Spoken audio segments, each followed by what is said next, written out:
We're going to be talking just for a few minutes about Anson Bowen Call. This is him at age 22.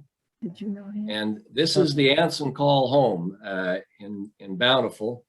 Oh, no. Can everybody see something on the top of the roof? Yes. You know what that is? Prayer room. That was called the prayer room. And Anson Call taught his children that they should go to the prayer room and pray in secret at least once a day. And Anson Bowen Call talked about the fact that that was very important to him, and it was part of his spiritual foundation of going up to that room at least once a day to pray in secret. And it had an effect on him the rest of his life. This is a picture of Anson and Theresa and their little baby Ethel in 1887 before they moved to Wyoming. And then later on, they moved to Colonia Dublin. Now, this map is a map that was produced at the 100-year anniversary of the Mexican Revolution, and it was done by one of the newspapers, the Arizona Daily Star, that I picked it up from. And originally there were 9 colonies. After all of the saints exited during the Mexican Revolution, they only came back and formed 5 of the colonies, and the 2 main colonies were in red there, Colonia Dublin and Colonia Juarez. This is a picture of one of the fields looking towards the Mount Pajarito, El Pajarito. Mother said that she thought that was a really big mountain until she came to school at BYU and saw the great Wasatch Mountains. And then El Pajarito didn't seem to be quite so big, but she used to think as she grew up that was a huge mountain. Hope all of you have your little sheets handy. It's really hard when you figure that everybody, there's a lot of descendants, and Anson told his children there are no half brothers or sisters. He said they all look whole to me.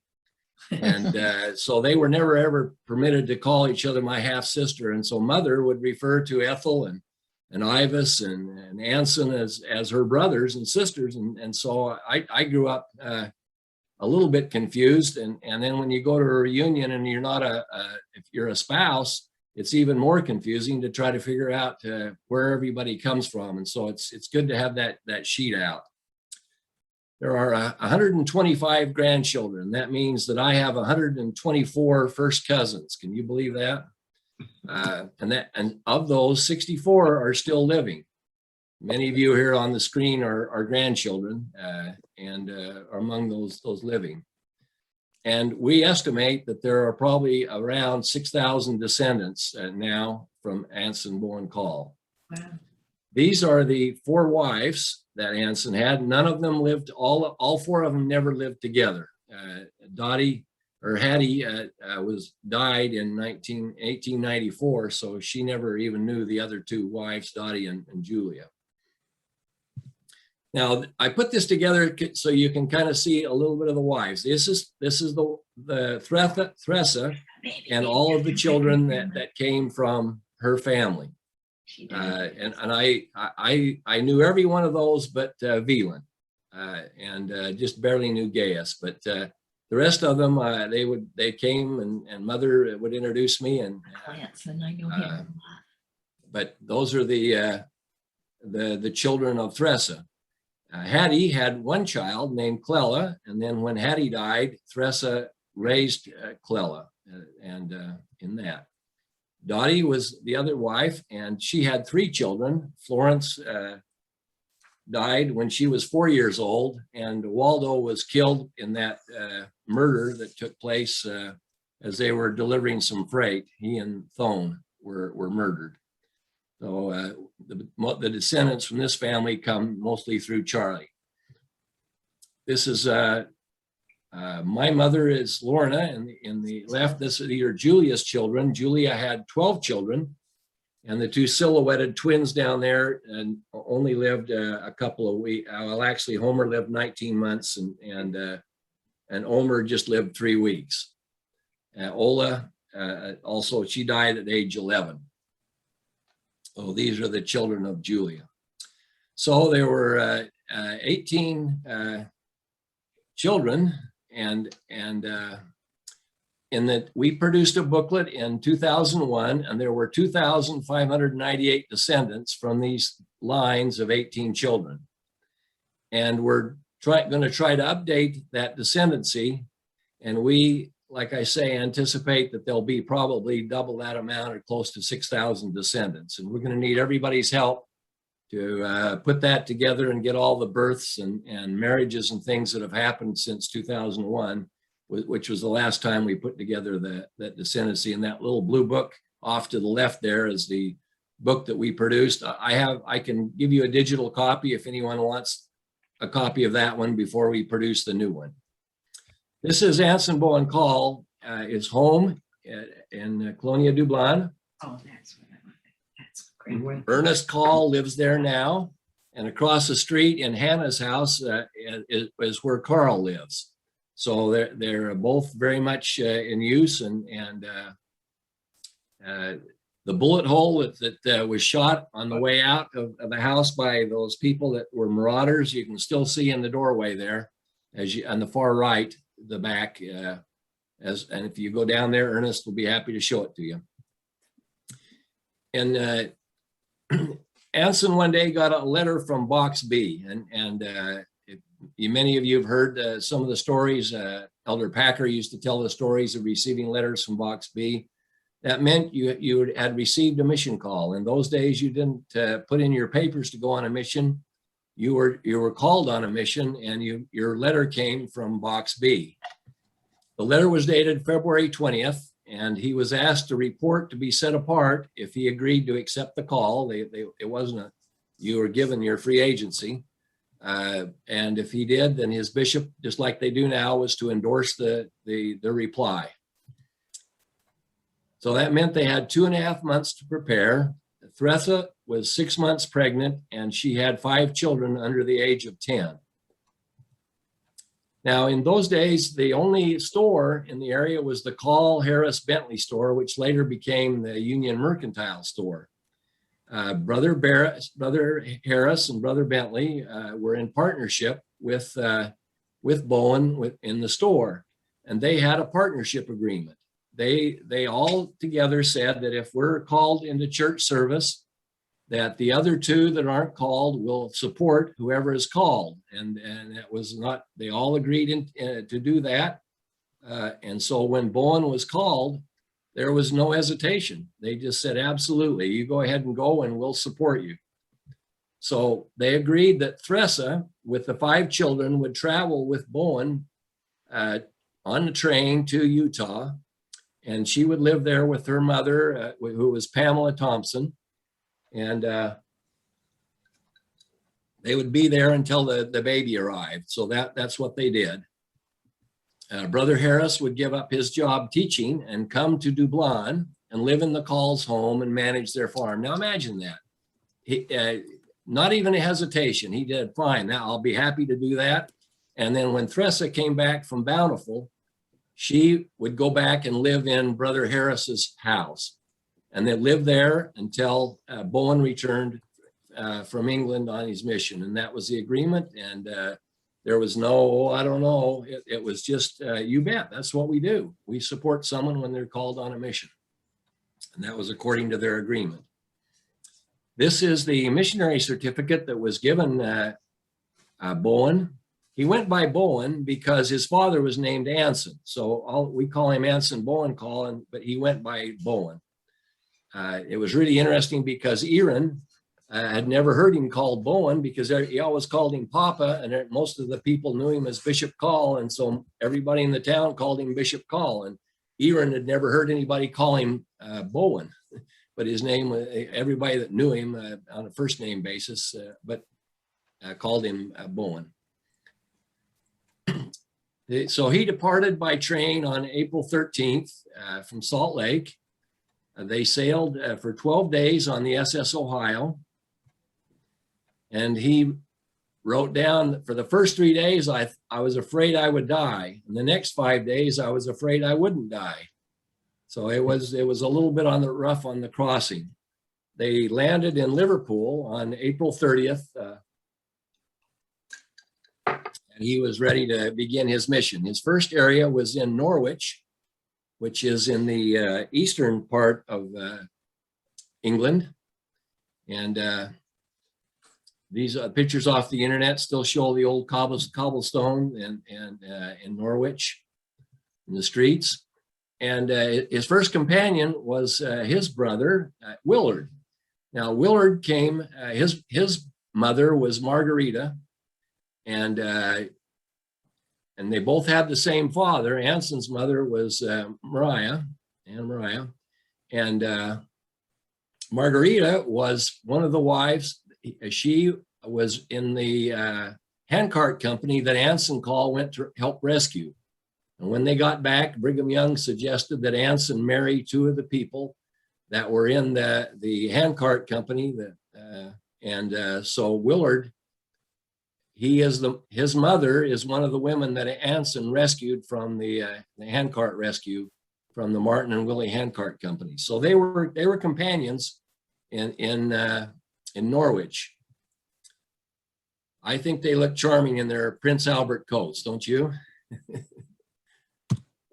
Now, Bowen's second day, he participated in an outdoor street meeting with Willard and another elder on a place called Orford Hill. And as I looked that up on the internet, Orford Hill is a very famous place in Norwich. And the clock I have in the upper right-hand corner there is of a store there that is just down about 2 or 3 stores from the intersection there at Orford Hill. So after singing a hymn, Willard offered the prayer, and they each spoke for about a half an hour. Bowen closed the meeting with prayer. Now but only 2 people stopped to listen, and one of them was a drunk. So that Bowen wasn't too impressed with the efficacy of that. He said, "I shall not soon forget my first outdoor street meeting. My legs, and in fact my whole body, shook to the extent that I could not stand still. Every sound I heard I thought was somebody coming to disturb us." So it had an effect on Anson. And there was another reason for that. And he said it was also a sorrowful day, as it brought back with it memories of the past, it being 1 year since the death of my dear wife, Hattie.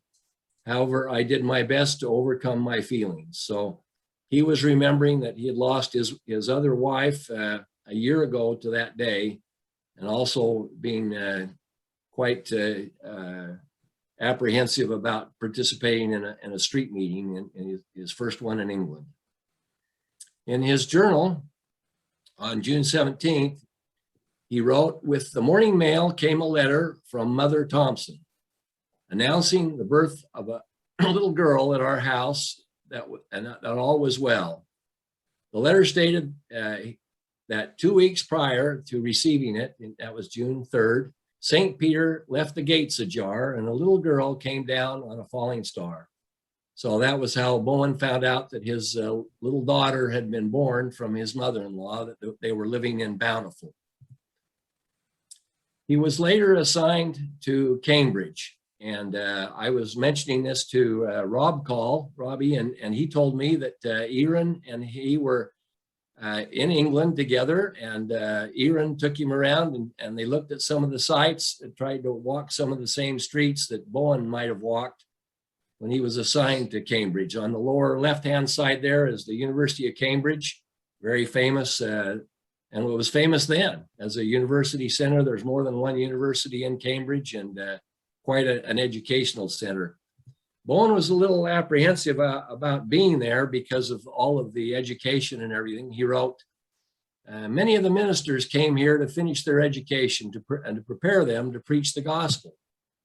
I desire you to pray for me with more earnestness than ever, that I might be able to defend the principles which I know to be true. The young collegiate and professors came out to hear and ask questions that they might appear very smart themselves." So he was aware that some of these people just came out to badger them and to make themselves look good, but he was a little apprehensive about being among a very highly educational center in England. People loved riddles, and in those days, and we still do some riddling now, but they did quite a bit back then. And Bowen shared a riddle that he used. He said, "I have 6 children and have never seen one of them." And then the people would try to guess, what he was talking about. And he was talking about he had 6 children, and the little baby he'd never seen. So he had 6 children and never seen one of them. This was little Harriet. This picture was sent to him by his mother-in-law that they had taken so that he would be able to remember the children. Now you can see Clella on the right and Cleo on the left. Clella was Hattie's daughter that Mildred was raising. Those 2 girls were 1 month apart. So Anson used to call them his twins. So Theresa's, and she raised them. In a letter dated the 23rd, she wrote, Bowen wrote to Theresa, "Only 4 more days and it'll be a year. How time flies. My time is now nearly half up. And what have I done for the cause of truth? I have baptized no one, and I do not know I have converted any." So he was a little discouraged. This wasn't the time that like Wilford Woodruff and Daniel Jones, where they went over and baptized thousands.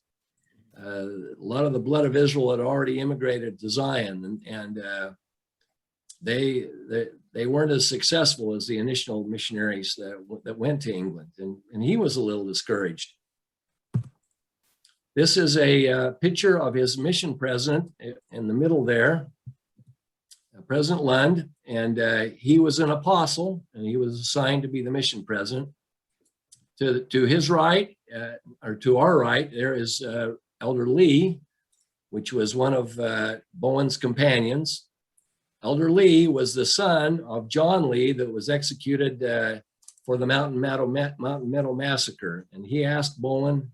He shared with Bowen in confidence that he was his son, and he said he didn't want him to talk to the other missionaries or even the saints there about that he wanted to be his own man.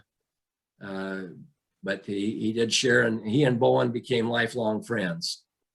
And Elder McCune up in the upper right there was one of Bowen's companions also, and one of the few missionaries there that was single. The rest of the men were all married that were there serving on missions. After that conference, in his halfway point, he was given a letter of appointment to serve as the president of the Sheffield Conference. Now, we would call it a district, but back then they called them conferences. And so the Sheffield Conference or district was a little bit north of the Norwich Conference. This is a picture of on the left there of the cathedral that is in Sheffield. He received word that the children had all been sick with the flu and that they had recovered. And then his next letter there mentioned that Hattie had just a little relapse. And on June 13th, 1897, he received a letter from Sister Young, who was Theresa's neighbor.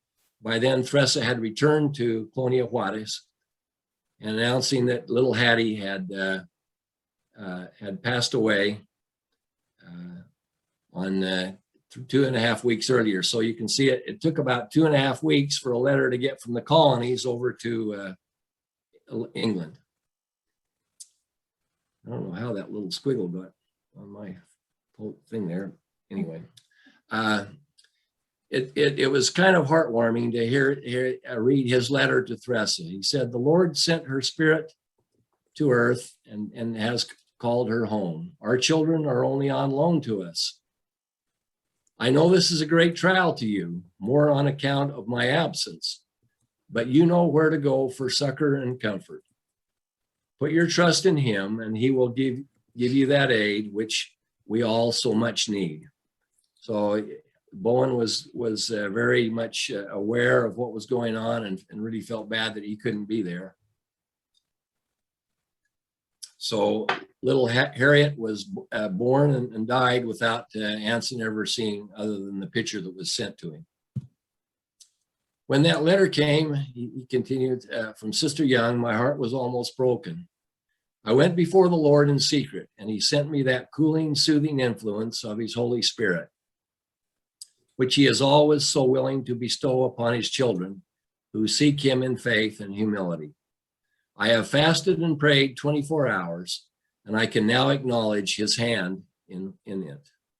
So that was Bowen's response to that he wrote to Theresa. In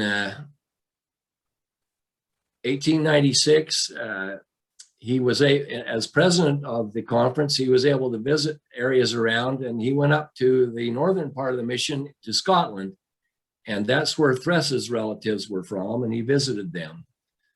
He said, I left some tracts in the book of Voice of Warning, which was written by Party P. Pratt, and they promised to read it. And then they promised also to go to a meeting and hear the elders preach. He said, I've never been treated better by strangers. So it was really a wonderful experience for him. And he was happy to report to Theresa that he visited their relatives in Scotland. Bowen presided over his first conference that he conducted of the Sheffield conference that was being held. And he was very nervous about that because it was the first conference that he would be going. And he once again would wrote a letter to his family and asked all the girls and Theresa to pray for him, that he was nervous about having to be in charge and conduct the meeting. He said that he printed up 3,000 handbills and distributed them and 25 large posters that were put around Doncaster, which is where the conference was being held. And I thought it was really interesting, but they put on the handbills, free seats and no collections. So they wanted people to know that if they came, they wouldn't be passing the plate, and they would certainly invited them to come and be part of the conference. To Theresa, he wrote, we had an excellent time at our conference, the Spirit of the Lord being poured out in abundance upon us all. So he felt good about the conference, his first one conducting, and his responsibilities as president of the Sheffield conference.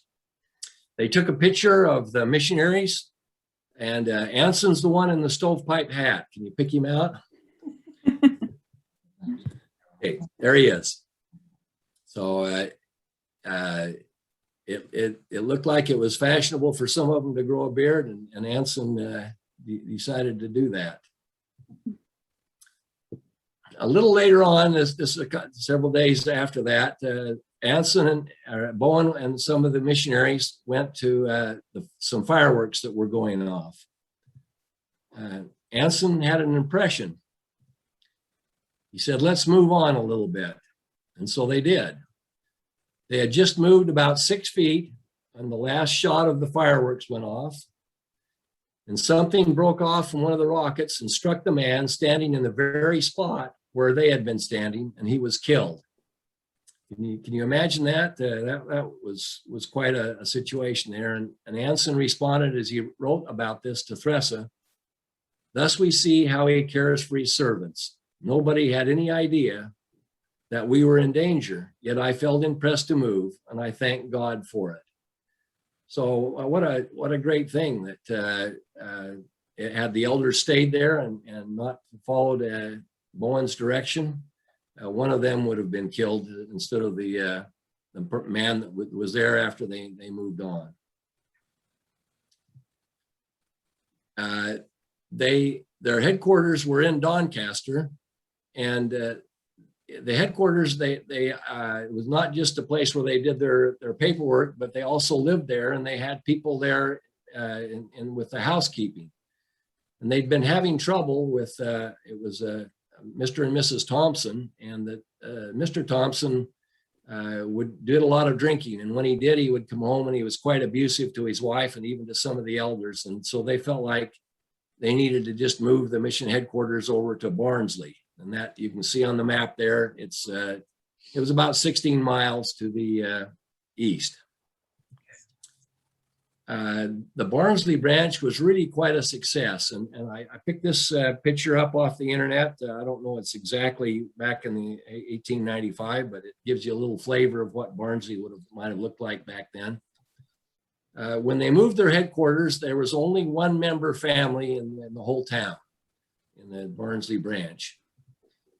By late January, the Sunday school had grew in attendance to 45 and the mutual had 40 attending. So it was really quite wonderful, the success that was taking place there in Barnsley. And I think that Bowen recognized that it wasn't just the drunkenness of the husband, but it was probably the Lord prompting them to move over and do a little more work in Barnsley. And it became more successful for those in the mission. Now, Bowen in May of 1897 was almost through with his mission, and his mission president changed. And you can see by the picture here to the right that President Rulon Wells became the mission president at that time. And this was Bowen's last semi-annual conference before. Can you pick Bowen out in the picture? He's right there. So he then wrote to Theresa that the conference had been a real spiritual feast. He said it was the best conference that the Sheffield conference had held in 10 years, and he was very happy about it. It was his last conference as a missionary, and he would soon be getting and received his release. This was the mission, and you can see it signed by his mission president, Rulon Wells, and that he was to be able to return home. He was able to go home with the steamship SS City of Rome, which was a bigger steamship than what he left on, and he was really hoping that being bigger that he wouldn't be quite so sick. So he returned home at the age of 34 to Colonia Dublin, to Theresa and the 5 children. He accompanied everybody to St. Louis and then took a spur on the train down to El Paso, and then the train went into Corralitos, and then from there they picked him up at a wagon and they went back to Colonia Dublin.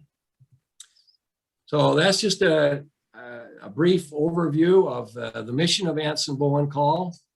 I've really enjoyed studying it, and I've appreciated the opportunity of sharing that with you. When I was a mission president, I shared with some of our missionaries about what it was like to be a missionary in England in 1895, and what it's like to go a year without baptism. So it was a great thing, and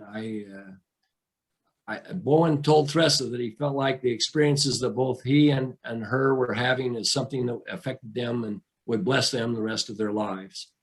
So I hope that you've been able to get a little more appreciation of him as a person and as a great missionary. Thank you.